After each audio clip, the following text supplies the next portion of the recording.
Hello मित्रों, नमस्कार। मैं जितेंद्र भारद्वाज आपका एसके बुक्स यूट्यूब चैनल पर हार्दिक स्वागत करता हूं। आप सभी स्वस्थ होंगे, मस्त होंगे और लगातार अपनी एसएससी जीडी कांस्टेबल की तैयारी कर रहे हैं। तो दोस्तों, आप अब जो लास्ट जो ये समय बचा है, आप इस समय में आप बहुत अच्छे से एक एक चैप्टर को अपने को कंप्लीट करिएगा और जिससे आपका कोर्स भी हो जाए, प्रैक्टिस सेट भी हो जाए और जो हम पर डे जो कोर्स चैप्टर लेके आते हैं उनका भी आप अभ्यास कर सकें। और आप हमारे साथ लगातार जुड़े हुए हैं, इसके लिए आपको बहुत बहुत धन्यवाद। तो आज का हमारा जो लेक्चर रहेगा, जो रीजनिंग का है, रीजनिंग का आपका नया टॉपिक है आंकड़े बैन आरेख। आंकड़े बैन आरेख के बारे में एसएससी जीडी कांस्टेबल में आपसे क्वेश्चंस पूछे जा रहे हैं, लगातार पूछे जाते हैं। तो आप यहाँ पर ध्यान दें कि किस प्रकार का क्वेश्चंस आपसे पूछा जा सकता है। जो आपके एग्जाम में आए हुए हैं या आने वाली कंडीशन है, उन सभी क्वेश्चंस को लेकर हम आपके साथ जुड़े हुए हैं। चलिए तैयार करते हैं SSC GD constable Y SK books हमारा ये प्लेटफॉर्म है, ठीक है।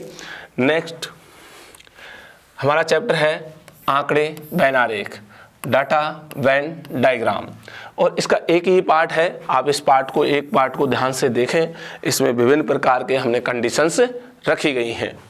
चलिए, तो दोस्तों ये आपको 3 बुक्सें दिखाई दे रही हैं। इन तीनों बुक्सों की पहले मैं विशेषताएं बता देता हूं, क्यों हमारे लिए एसएससी जीडी कांस्टेबल में इसकी आवश्यकता है। पहले नंबर की बुक्स ये एसके बुक्स द्वारा आयोजित की गई एसएससी जीडी कांस्टेबल की बुक है। इसमें क्या क्या हमने रखा है, ध्यान से देखिए। ये सिलेबस के अनुसार जीके, गणित, हिंदी, तर्क शक्ति का संपूर्ण कवरेज है।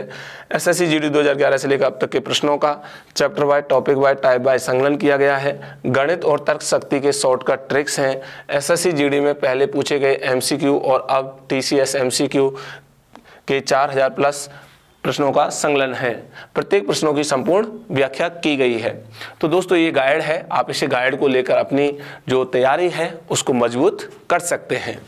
दूसरी बुक्स है हमारी ये एसके बुक्स द्वारा आयोजित की गई, ये गत वर्षों के पेपर का सेट है। एसएससी जीडी कांस्टेबल के लिए 35 प्लस पेपर है। ये बहुत ही ज़्यादा इम्पोर्टेंट बुक है। इस इम्पोर्टेंट बुक को आप आज ही लेकर आप अपने प्रैक्टिस को जारी कर सकते हैं। चाहे हमारे ऑनलाइन या ऑफलाइन सेंटर में पढ़ रहे हैं, चाहे आप किसी भी अदर इंस्टीट्यूट में पढ़ रहे हैं, क्योंकि प्रैक्टिस ही आपके एग्जाम का सबसे बड़ा हथियार होता है, जो एग्जाम को फाइट कराता है, क्लियर कराता है, आपके विजन को क्लियर करता है। कहते हैं करत करत अभ्यास के जड़वित होते सुजान, रस्सी आवत जात के सिल पर परत निशान। कहते हैं कि आप बार बार अभ्यास करोगे तो आपका 100% जिस उद्देश्य पर, जिस पॉइंट पर आप चल रहे हैं वो जरूर प्राप्त होगा। तो इसीलिए इसको कहते हैं कि ये बुक्स आपके लिए बहुत ही ज़्यादा इम्पोर्टेंट है। आज ही इसे, अभी आप इसको खरीद कर अपनी तैयारी शुरू कर सकते हैं। इसमें सबसे प्लस बात है कि प्रत्येक प्रश्न का ऑनलाइन वीडियो सॉल्यूशन है। आपको यहाँ जो ये पेपर रखे हैं इनको हमने हल करा के आपको क्यूआर कोड के माध्यम से हमने इसमें एक क्यूआर कोड रखा है और उसको स्कैन करके उन क्वेश्चनों को समझ सकते हैं, उसके बारे में और विशेषताएं समझ सकते हैं, क्या क्या हमारे कंडीशन है और होंगी, ठीक है। तो ये बहुत ही ज़्यादा इंपॉर्टेंट है। इस बुक्स को अभी ले लें, अभी खरीद लें दोस्तों। तीसरी बुक्स है आपकी एसके बुक्स द्वारा की गई तर्क शक्ति परीक्षण की बुक, ठीक है। ये रीजनिंग की बुक्स है। आप अपनी रीजनिंग को मजबूत बनाना चाहते हैं और यदि आपके एग्जाम में क्वेश्चन मॉडरेट और टिपिकल आते हैं या आउट ऑफ सिलेबस आते हैं तो उन सभी क्वेश्चनों को आप कवर कर रहे हैं और आप अच्छे से अच्छे रीजनिंग के मार्क्स ज़्यादा से ज़्यादा अटेम्प्ट करें, तो आप इस बुक से आप प्रत्येक चैप्टर का आप क्या कर सकते हो, प्रैक्टिस से कर सकते हो। हर प्रकार के क्वेश्चनों को हल करके आप अपने जो एग्ज़ाम है उसको क्लियर कर सकते हैं। ये रही इन तीनों बुक्सों की विशेषताएं। ये तीनों बुक्स ऑनलाइन एवं ऑफलाइन दोनों ही सेंटर ये मोड पर उपलब्ध हैं। आप चाहे हमारे किसी भी ऑफलाइन किसी नियरेस्ट बुक सेलर से खरीद सकते हो और ऑनलाइन के लिए आप किसी भी प्लेटफॉर्म ऑनलाइन से खरीद सकते हो।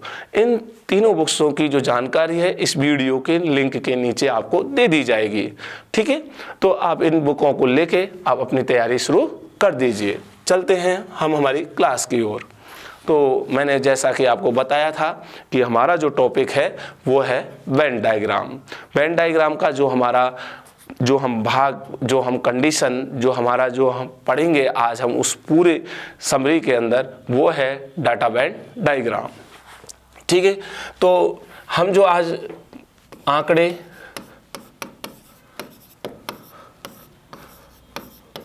वेन आरेख की जो हम चर्चाएं कर रहे हैं कि ये क्या होता है, कैसे है, क्या इसके अंदर आएगा, ये क्यों हमारे एग्जाम के लिए इम्पोर्टेंट है, इन सब बातों को हम अब पॉइंट टू पॉइंट विस्तार से चर्चा करेंगे। तो दोस्तों अब आप उठा लीजिए अपने पेन और रजिस्टर, और जो मैं जैसे जैसे बोल रहा हूँ वो कंडीशनें आप नोट करते जाइए, जिससे आप इस वीडियो को ही देखते हुए ही ज़रूर एग्ज़ाम को पास कर जाओगे।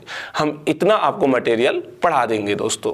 नए भारत में सरकारी नौकरियां 100% भ्रष्टाचार रहित हैं। विद्यार्थी अपनी योग्यता से ही सरकारी नौकरी प्राप्त कर सकते हैं। ऑफलाइन कोचिंग सबसे उत्तम होती है, क्योंकि यहाँ पर पढ़ाई का एक पॉजिटिव एटमॉस्फेयर रहता है। विद्यार्थी केवल अपनी पढ़ाई में ध्यान देते हैं और अपनी रोज की दिनचर्या से अलग होता है। साथ में अध्यापकों से उसका संपर्क रहता है, जिससे वह अपने डाउट क्लियर कर सकता है। इसके लिए यह उपयुक्त रहेगा कि वह एक अच्छे इंस्टीट्यूट में तैयारी करे, जहाँ पर उसको बाहर ना जाना पड़े। हमारी संस्था में हॉस्टल है, जहां विद्यार्थी को कठोर अनुशासन का पालन सेना के रिटायर अधिकारियों की देखरेख में होता है। यहां विद्यार्थियों को स्मार्टफोन रखने की अनुमति नहीं है। रात को प्रत्येक 40 से 50 लड़कों पर एक वार्डन उपलब्ध रहता है। पढ़ने के लिए सक्षम अध्यापकों की टीम एसके बुक्स के लेखक राम सिंह सर के नेतृत्व में कार्य करती है। हर विषय जो एसएससी जीडी भर्ती परीक्षा के लिए महत्वपूर्ण है, उसको हम विस्तार से हमारे ऑफलाइन सेंटर में पढ़ाते हैं। हम ऑफलाइन सेंटर में उन सवालों पर अधिक महत्व देते हैं जो कि एसएससी जीडी भर्ती परीक्षा करवाने वाली संस्था पूछती है। हम बार बार टेस्ट के माध्यम से आपके कमजोर विषय की जानकारी लेकर उसको एक्स्ट्रा पढ़ाते हैं।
तो ये है, आप देख रहे हैं यहाँ पे कि आंकड़े वेन आरेख अध्याय में हमें विभिन्न आकृतियों के नाम रखकर आपस में संबंध स्थापित करते हैं। विभिन्न आकृतियाँ रख के उनके संबंधों के बारे में बात करते हैं। क्या संबंध बनते हैं, कैसे बनते हैं, इसकी भी चर्चा हम आगे करेंगे। वेन आरेख का उपयोग आमतौर पर वस्तु में ग्राफिक रूप से वर्गीकृत करने और उनकी समानताओं और अंतरों को रेखांकित करने के लिए किया जाता है। तो ये जो वेन डायग्राम है, वो वेन डायग्राम ये बताता है कि जो आकृति है वो आकृति ये बताती है कि ये इस क्षेत्र को रिप्रेजेंट करता है। इस क्षेत्र में ये वाली जो कंडीशंस हैं वो आई हुई हैं, इस क्षेत्र में ये वाली कंडीशन नहीं आई हुई हैं। तो यहाँ पे बिल्कुल लिखा हुआ है कि ये ग्राफिक रूप से आपको किसी जो गुड्स है उसका डिफरेंस भी बता सकता है, इसकी इक्वलिटी भी बता सकता है। ठीक है, चलिए नेक्स्ट। तो अब देख पा रहे हैं आप यहाँ पे हमारा जो ये क्वेश्चन है पहला, आप देखिए प्रश्न 1 से 6 तक दिए गए चित्र का ध्यान से अध्ययन करके निम्न प्रश्नों का उत्तर दीजिए। ये है वेन डायग्राम। ठीक है।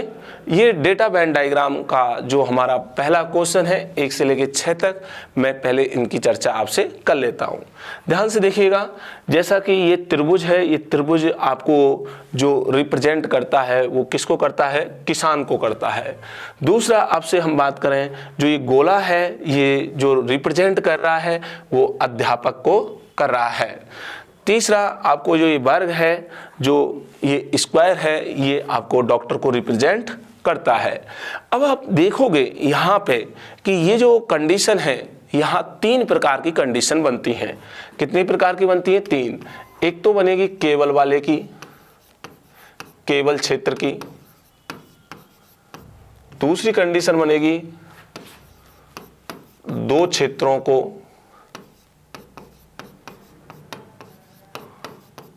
एक साथ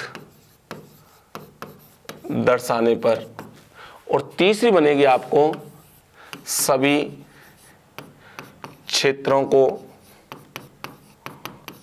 एक साथ दर्शाने पर। ठीक है, ये 3 कंडीशन आपको बनेंगी। आप इन तीनों कंडीशनों को ध्यान से देखें। केवल वाला क्षेत्र 2 क्षेत्र को एक साथ दर्शाए और सभी क्षेत्रों को एक साथ दर्शाए। जैसे आप देख रहे हो केवल वाला, केवल का मतलब है कि एक ही भाग आएगा, उसमें दूसरा भाग नहीं जुड़ा होगा। तो देख रहे हैं आप, ये जो भाग है यहाँ से ये वाला ये पार्ट है, ये पूरा ये है 3, और 3 किसको दर्शा रहा है? केवल किसान को। जैसे मैंने लिखा 3, और 3 किसको रिप्रेजेंट करता है? केवल किसान को। ठीक है, ये हो गया। ऐसे ही हम यहां देखें तो आप देखिए ये जो भाग है, ये जो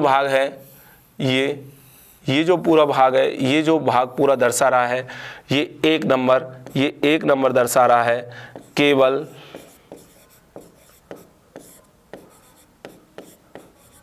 डॉक्टर को। किसको दर्शा रहा है? केवल डॉक्टर को। ठीक है, अब आगे आप देखोगे ऐसे ही आपको यहाँ पे दिखाई दे रहा होगा कि ये जो टर्मिनोलॉजी है, ये वाली, ये यहाँ से ये वाली टर्मिनोलॉजी है, ये जो भाग है वो जो दिखाई दे रहा है वो केवल अध्यापक को, ये जो इसका मतलब 2 जो अंक है वो केवल अध्यापक को दर्शा रहा है। ठीक है, तो ये आपको दिखाई दिया, 1 केवल डॉक्टर को दर्शाता है, 2 केवल अध्यापक को दर्शाता है, 3 केवल किसान को दर्शाता है। ऐसे ही हम बात करें आगे तो जो आपका पार्ट है आप देखिएगा 5, इसमें ये जो पार्ट आया हुआ है यहाँ से ये तो आया हुआ है अध्यापक का, और ये जो वाला पार्ट हम निकाल देंगे, इसको निकाल देंगे डॉक्टर को, और ये बाकी बचेगा तो यहाँ पे किसान का बच जाएगा। किसका बच जाएगा? किसान का।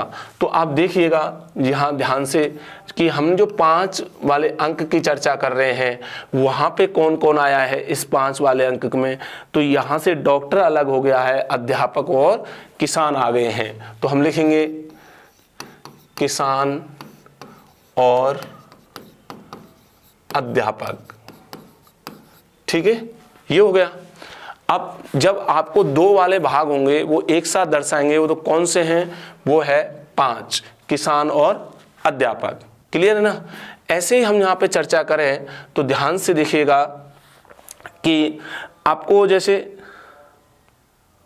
ये जो टर्मिनोलॉजी हमने यहाँ पे ली है, ठीक है, कि ये जो 4 है वो 4 कौन सा भाग है, यहाँ से हम इसको छोड़ दें, ठीक है, किसान को छोड़ दें, तो यहाँ पे देखिए ये आया है हमारा डॉक्टर वाला, और ये हमारा जो भाग आया है अध्यापक वाला। तो ये जो 4 वाला भाग है वो हमारा जो दर्शाएगा हमें यहाँ डॉक्टर और अध्यापक। ठीक है, इसको दर्शाएगा। और जैसा कि 6 हमारा जो अंक है, 6 हमें जो दिखाई दे रहा है, ये जो 6 है वो तीनों को दर्शा रहा है, तो तीनों को सभी को एक साथ दर्शाने वाला कौन सा होता है? 6। ऐसे हमारे जो कंडीशन है वो 3 प्रकार से बनती है, केवल वाले क्षेत्र के लिए, 2 वाले क्षेत्र के लिए और सभी वाले क्षेत्र के लिए। तो आपको समझ में आ गई होगी। तो चलते हैं, अब हम इन क्वेश्चनों का आंसर देते हैं। पहला क्वेश्चन क्या है हमारा, ध्यान से देखिए। पहला क्वेश्चन है, कौन सा क्षेत्र अध्यापकों और डॉक्टरों को प्रदर्शित करता है परंतु किसानों को नहीं? अगर वो किसान वाले भाग को नहीं करना चाहता है, किसको? परंतु किसान को नहीं, जिसके लिए मना कर दे उसे बिल्कुल हटा देते हैं। तो किसान के लिए हटा दिया गया है और उसने बोला है अध्यापक और डॉक्टर। तो अध्यापक और डॉक्टर के लिए अभी हमने देखा, अध्यापक और डॉक्टर के लिए कौन रिप्रेजेंट करता है? 4। तो इसका मतलब यहाँ सी ऑप्शन इज करेक्ट। कौन सा ऑप्शन सही है? सी बिल्कुल अपना सही है, क्योंकि यहाँ किसान को छोड़ रहा है, वही किसान को बिल्कुल अलग कर दिया जा रहा है। क्वेश्चन नंबर 2, कौन सा क्षेत्र केवल किसान एवं अध्यापकों को प्रदर्शित करता है? कौन सा क्षेत्र है जो केवल किसान और अध्यापकों को रिप्रेजेंट करता है? किसान और अध्यापक को रिप्रेजेंट करने के लिए हमने बताया था कौन सा है? 5। ये वाला जो भाग है वो 5। इसका मतलब D option is correct. D में 5 बिल्कुल सही है। चलते हैं नेक्स्ट, अगला क्वेश्चन है 3 नंबर का। आप देखिए, कौन सा क्षेत्र आरेख में केवल डॉक्टर को प्रदर्शित करता है? केवल डॉक्टर को प्रदर्शित करता है, ऐसा मैं आपको पहले ही बता चुका हूं दोस्तों, ये ध्यान रखें। केवल डॉक्टर को रिप्रेजेंट करने के लिए कौन है? 1 है, ये लिखा हुआ है केवल। तो यहाँ पे जो हमारा आंसर होगा वो केवल डॉक्टर को रिप्रेजेंट करने के लिए ये है। तो B option is correct, 1। Okay. चौथा नंबर का क्वेश्चन है, आरेख का कौन सा क्षेत्र जो तीनों व्यक्तियों को एक साथ प्रदर्शित करता है? तीनों के लिए मैंने आपको बताया था, जिसमें आपको यहाँ से देखिए ये डॉक्टर आ गया, ये कौन आ गया? किसान आ गया, और ये कौन आ गया? आपका अध्यापक। तीनों ही इसके अंदर आ गए, तो ये ए ऑप्शन इज करेक्ट, 6। तो कौन है इसमें? 6 आपका बिल्कुल सही है, 6। ठीक है। नेक्स्ट क्वेश्चन नंबर 5, वह आरेख कौन सा है या वह क्षेत्र कौन सा है, ये ध्यान रखें, जो कि संख्या 3, 5 और 6 को छोड़कर, 3, 5, 6 को छोड़कर, आप ध्यान से रखना, 3, 5, 6 को छोड़कर इसको छोड़ दिया जाए, इसको हटा दिया जाए। ठीक है। छोड़कर संख्या 4 को दर्शाता है। अब 4 को कौन दर्शा रहा है? ध्यान से देखिए भाई, 4 में कौन आ रहा है? 4 में तो ये अध्यापक आ रहा है ना, ये आ रहा, और कौन आ रहा है? ये डॉक्टर यहां से आ रहा है, ये आ रहा। ठीक है। तो इसका मतलब अध्यापक प्लस डॉक्टर, ये है किसके लिए है? ये 4 के लिए है। तो यहां हम पढ़ेंगे तो ये दोनों आ रहे हैं, केवल डॉक्टर ये गलत हो गया, केवल अध्यापक ये गलत हो गया, डॉक्टर और किसान ये गलत हो गया, किसान तो है ही नहीं है, डॉक्टर और अध्यापक। डी ऑप्शन इज करेक्ट, बिल्कुल डी अपना सही है। क्वेश्चन नंबर 6, आरेख में संख्या 6 प्रदर्शित करती है। 6 संख्या अभी हमने देखी, किसको प्रदर्शित करती है? सभी को प्रदर्शित करती है, इसलिए इसका आंसर हुआ केवल वाले भाग को गलत हो गया, दोनों वाले भाग को जोड़कर गलत हो गया, तीनों वाले भाग को जोड़कर। सी ऑप्शन इज करेक्ट, सी बिल्कुल अपना सही है। चलते हैं, इस प्रकार के ही क्वेश्चंस आपके एसएससी जीडी कांस्टेबल में पूछे जाएंगे। ठीक है। तो देखिए क्वेश्चन नंबर 1, आरेख में दी गई स्थिति में कितने पुरुष किसान हैं? कितने पुरुष, अब ध्यान से देखना, कितने पुरुष की बात कर रहा है, कितने पुरुष किसान हैं? ठीक है। लेकिन क्या नहीं है? दुकानदार नहीं है। क्या नहीं है भाई? दुकानदार नहीं है। ये दुकानदार नहीं होने चाह रहे हैं, ये दुकानदार नहीं होने चाहते, ये मना कर रहा है। तो अब हम यहाँ पे देखें कि दुकानदार वाले भाग को छोड़ दिया जाए, दुकानदार को इसको छोड़ दिया जाए, पूरे को पूरे वाले भाग को इधर छोड़ दिया जाए, जिसमें पुरुष और किसान देखें तो देखिए किसान तो ये आ गए और पुरुष ये आ गए, तो इसका मतलब कौन हो गया? एम। तो सी ऑप्शन इज करेक्ट, सी बिल्कुल अपना सही है। पहले का आंसर कौन सा है? सी, एम। Next question number 2। आप देख रहे हैं दूसरे नंबर का क्वेश्चन, दिए गए आरेख का परीक्षण कीजिए और निम्नलिखित प्रश्नों का उत्तर दीजिए। तीनों व्रतों क्रिकेट खिलाड़ी हैं, तीनों व्रत क्रिकेट खिलाड़ी हैं। इसका मतलब इसको भी क्रिकेट खिलाड़ी से रिप्रेजेंट करता है, इसको भी क्रिकेट खिलाड़ी से रिप्रेजेंट करता है, ये भी क्रिकेट खिलाड़ी से रिप्रेजेंट करता है। अब क्या करें, सभी क्रिकेट खिलाड़ियों को कौन सा अक्षर दर्शाता है? सभी को, ये बात किसकी कर रहा है? सभी क्रिकेट खिलाड़ी को कौन सा अक्षर दर्शाता है? तो कौन सा अक्षर है आप ध्यान से देखेंगे, वो है आपका ये, यहाँ से इस क्रिकेट वाले खिलाड़ी का आ गया, ये इस वाले क्रिकेट खिलाड़ी का आ गया और ये भाग इसका आ गया, तो ये भाग हो गया हमारा L। तो B option is correct, B अपना बिल्कुल सही है। नेक्स्ट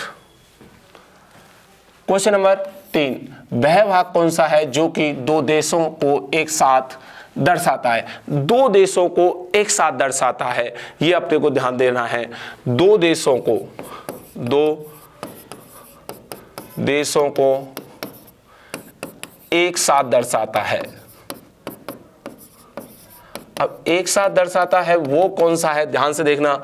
एक तो आपको यहां से तो ये फ्रांस आ जाएगा और यहां से अमेरिका आ जाएगा, ये अलग हो जाएगा भारत। 3 दर्शाता है, ये यहां से आ जाएगा भारत और यहां से आ जाएगा अमेरिका और ये फ्रांस अलग हो जाएगा, तो ये 5। यहां से आ जाएगा आपका फ्रांस और ये आ जाएगा भारत और ये अमेरिका अलग हो जाएगा, 6। तो ये दो देशों को दर्शाने वाले भाग हो गए 3, 5, 6। 3, 5, 6 यहाँ आंसर है, सी ऑप्शन इज करेक्ट, सी बिल्कुल अपना सही है, जो दो देशों को दर्शाता है। अरे ये 2 तो जो है वो सभी को दर्शाता है, 14 केवल अमेरिका को, 17 केवल भारत को, 19 केवल फ्रांस को दर्शाता है, ठीक है। और 2 है, 2 अंक अमेरिका कौमा भारत और फ्रांस को एक साथ दर्शाता है, ठीक है। इसलिए हमने यहाँ 2 नहीं रखा है, कितना है 3, 5, 6, जो दो देशों को एक साथ दर्शाते हैं। चलिए नेक्स्ट क्वेश्चन नंबर 4, दी गई आकृति में कौन सी संख्या केवल वाले भाग को दर्शाती है? केवल वाले भाग को, अरे केवल वाला भाग तो आपके पास केवल वाला भाग, ठीक है, केवल वाला भाग है 19, ये रहा, 14 ये रहा, 15 ये रहा, ये केवल वाले भाग हैं, ये ध्यान रखें। तो ये जो आंसर अपने को मिलेगा 19, 14, 15 सभी विकल्प सही हैं, डी ऑप्शन इज करेक्ट। यहाँ डी बिल्कुल अपना सही है। ऐसे ही क्वेश्चन आपके दोस्तों एसएससी जीडी के अंदर पूछे जाएंगे। हमने ये जो क्वेश्चंस लिए हैं एसएससी जीडी के देखते हुए एग्जाम के लिए लिए हैं। तो दोस्तों आप ऐसे ही क्वेश्चनों की आप बार बार प्रैक्टिस करोगे तो आपको 100% ऐसा एक क्वेश्चन आपके एग्जाम में दिखाई देगा। ये मैं आपको 100% गारंटी देता हूँ, ठीक है। चलिए नेक्स्ट क्वेश्चन नंबर 5, यदि आरेख में त्रिभुज मंदिर को, अब देखिए ये त्रिभुज किसको दर्शा रहा है? त्रिभुज मंदिर को, ठीक है। तो त्रिभुज के लिए क्या लिख दें हम? मंदिर लिख दें। व्रत पुरुष को, व्रत है जो किसको दर्शाएगा? पुरुष को, और वर्ग महिला को दर्शाता है। ये वर्ग किसको दर्शाएगा? महिला को। अब ये इंकित हो गए। अब क्या कर रहा है? तो बताओ वह महिला कौन सी है? अब ये बात किसकी हो रही है? महिला की हो रही है। इस महिला की बात हो रही है। वह महिला कौन सी है जो पुरुष नहीं है? जो पुरुष नहीं है, इसका मतलब पुरुष वाले भाग को छोड़ दिया जाए। आप इस वाले पूरे भाग को यहाँ से छोड़ देंगे, हटा देंगे, इसको छोड़ दिया जाए, लेकिन मंदिर जाती है। लेकिन कहाँ जाती है वो महिला? मंदिर जाती है। और वो महिला मंदिर जाती है तो मंदिर वाला भाग तो ये आ गया, महिला वाला भाग ये आ गया। इसका मतलब ए आंसर, जहाँ ए जो है विकल्प में वो सही होगा, तो ये डी ऑप्शन ए बिल्कुल ये आपका करेक्ट है। ठीक है, तो इस प्रकार आपका 5 का आंसर हुआ डी ए। वो उसमें साफ कहा है कि पुरुष नहीं होना चाहिए। कौन नहीं होना चाहिए? पुरुष नहीं होना चाहिए। लेकिन वो महिला कहाँ जाती हो? मंदिर जाती हो। अरे महिला तो यहाँ तक आई है, लेकिन वो मंदिर जाएगी, वो वहाँ कौन सा आएगा? ए के अंदर आएगा। ये वही क्वेश्चन है जो आपके एसएससी जीडी में 100% एज इट इज ऐसे के ऐसे छप जाएंगे दोस्तों। ठीक है, नेक्स्ट क्वेश्चन नंबर, अगला क्वेश्चन नंबर 6, कौन सा अक्षर क्षेत्र मध्य प्रदेश को छोड़कर, अरे वाह, इसने कहा है एमपी को छोड़ दें, एमपी को छोड़कर बाकी दोनों राज्य के क्षेत्र को एक साथ दर्शाता है। बाकी, अरे एमपी को छोड़ के, अब बात यहां 3 ही है राज्य, कौन कौन से? राजस्थान, उत्तर प्रदेश, एमपी। ये किसकी बात कर रहा है? एमपी को छोड़ दे तो बाकी दोनों यूपी, और किसकी बात हो जाएगी भैया? राजस्थान की बात हो जाएगी। इनकी बात आपसे ये पूछ रहा है। ठीक है, एक साथ दर्शाता है। तो सबसे पहले हम क्या करें, यहाँ एमपी को हटा दें। एमपी वाले इस पूरे ग्रुप को हमें क्या करना है? हटाना है, छोड़कर। ये बात कर रहा है छोड़कर बाकी दोनों राज्य। बाकी दोनों राज्य में क्या होना चाहिए? राजस्थान होना चाहिए और यूपी। इसका मतलब अब हम बाकी राज्य, देखिए यूपी तो ये है, यूपी ये है ना, क्योंकि यूपी के लिए ये वाला है, यूपी ये है, और राजस्थान गोला है तो ये राजस्थान के लिए गोला है, और इधर से ये भाग छोड़ दिया है तो एम आ रहा है। क्या आ रहा है इसमें? एम। तो यहाँ यूपी और एम राजस्थान को एक साथ दर्शाएगा, वो कौन सा है? सी ऑप्शन एम बिल्कुल करेक्ट है। ठीक है, तो 6 का कौन सा है? सी बिल्कुल आपका सही है। नेक्स्ट क्वेश्चन नंबर 7, दी गई आकृति में कौन सा रोजगार शिक्षक है? कौन सा रोजगार शिक्षक है जो किसान तो है पर बेरोजगार नहीं है? अब देखिए ये क्या कर रहा है? रोजगार शिक्षक की वो बात कर रहा है, लेकिन वो कैसा होना चाहिए? वो किसान जैसा होना चाहिए, वो बेरोजगार नहीं होना चाहिए, वो बेरोजगार नहीं होना चाहिए, ऐसी ये बात कर रहा है। इस बेरोजगार को छोड़ दिया जाए। अब हम बेरोजगार को छोड़ दें, किसको छोड़ दें भाई?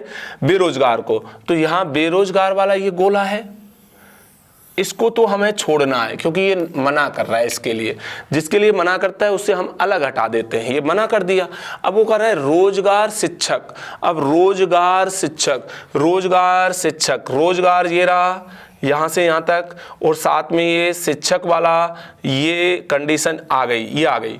ठीक है, और किसान भी होना चाहिए, और क्या होना चाहिए? किसान भी होना चाहिए, तो ये वाली कंडीशन भी आ गई। ठीक है, तो ये सारी जो टर्मोलॉजी आई हैं, इसका मतलब यहाँ तीनों कंडीशनों को एक साथ रिप्रेजेंट क्या करता है? जो रोजगार शिक्षक, रोजगार शिक्षक और किसान भी है, और क्या है? किसान। तो देखिए यहाँ है ओ आंसर, क्या है? ओ। इसका मतलब बी ऑप्शन इज करेक्ट। क्यों एक्स नहीं है? ये ध्यान रखना, एक्स में क्या नहीं है? किसान नहीं है। ये देखिए किसान नहीं है, इसमें क्या नहीं है? किसान नहीं है। ठीक है, इसमें किसान नहीं है और बेरोजगार भी नहीं है, लेकिन हमें तो किसान तो चाहिए, इसलिए इसका आंसर क्या है? B O is correct. Okay, तो ये आपको ध्यान रखना है। क्वेश्चन नंबर 8, दी गई आकृति में साधु, किसान और बेरोजगार तीनों को किसी भी 3 आकृति के नाम रखे जाते हैं। अब देखिए इसने कहा क्या है? एक तो साधु का है, एक किसान का है, एक बेरोजगार का है। अब ये नाम कह रहा है कि इन तीनों को आप कोई सी भी आकृति में डाल दो, किसी की आकृति का नाम रख दो। ठीक है, तो बताओ सभी को एक साथ दर्शाए, सभी को। अब कहीं भी किसी भी कंडीशन पे चले जाओ, लेकिन सभी की वो बात कर रहा है, सभी मतलब इन तीनों को एक साथ दर्शाने के लिए बात कर रहा है। तो वो कौन सा क्षेत्र होगा? ध्यान से देखिए, जिसमें हम इस वाले भाग को लें तो ये भी आ रहा है, इस वाले भाग को लें तो ये आ रहा है, इस वाले भाग को लें ये भी आ रहा है, तो यहाँ आ रहा है 4। क्या आ रहा है? 4 अंक या संख्या आ रही है, ये आप ध्यान में रख सकते हैं। तो इसका मतलब D option is correct, D बिल्कुल अपना सही है, 4। ठीक है। नेक्स्ट क्वेश्चन नंबर 9, कौन सी संख्या सीए को दर्शाती है जो एमबीए है लेकिन डॉक्टर नहीं है? वो कह रही है सीए को तो दर्शाती है लेकिन क्या है वो? एमबीए है लेकिन क्या नहीं होनी चाहिए? डॉक्टर नहीं होनी चाहिए। इसका मतलब डॉक्टर वाले भाग को हटाएं। डॉक्टर वाले भाग को आप हटाओगे यहाँ से यहाँ तक पूरा ये हटा दोगे तो फिर इसका मतलब सीए और एमबीए वाला जो पार्ट बचेगा वो कौन सा बचेगा? ये 6। कौन सा बचेगा? 6। तो D option is correct, 6। Okay. Next, तो दोस्तों आपने देखा हमने ये जो क्वेश्चंस कराए हैं आपको ऐसे ही क्वेश्चन एसएससी जीडी कांस्टेबल में दिखाई देंगे जो कि आपके एग्जाम में आए हुए हैं, जो आने वाले के लिए हैं। हमने इन सभी चीज़ों को ध्यान में रखकर आपको ये क्वेश्चन हल कराएं। तो आपको वापस ये पुनः ये तीनों बुक्स दिखाई दे रही हैं। इन तीनों बुक्सों में हमने कुछ इस प्रकार के क्वेश्चंस रखे हैं जिससे आप अपने एग्जाम को हमेशा के लिए तैयार कर सकें और बना सकें और अपने पास होकर अपनी नौकरी प्राप्त कर सकें। ऐसी मैं आपसे कामना करता हूं। थैंक यू दोस्तों। तो आपको ये वीडियो कैसा लगा? आपको ये मस्त लगा होगा और तो इसको ज़रूर आप लाइक करिए और दोस्तों को भी शेयर करिए और साथ के साथ हमारे चैनल को सब्सक्राइब करिए और हमारे बेल आइकन को भी दबाइए। चलते हैं दोस्तों, नेक्स्ट मिलते हैं अगले टॉपिक में इसी प्रकार धुआंधारी के साथ। Thank you.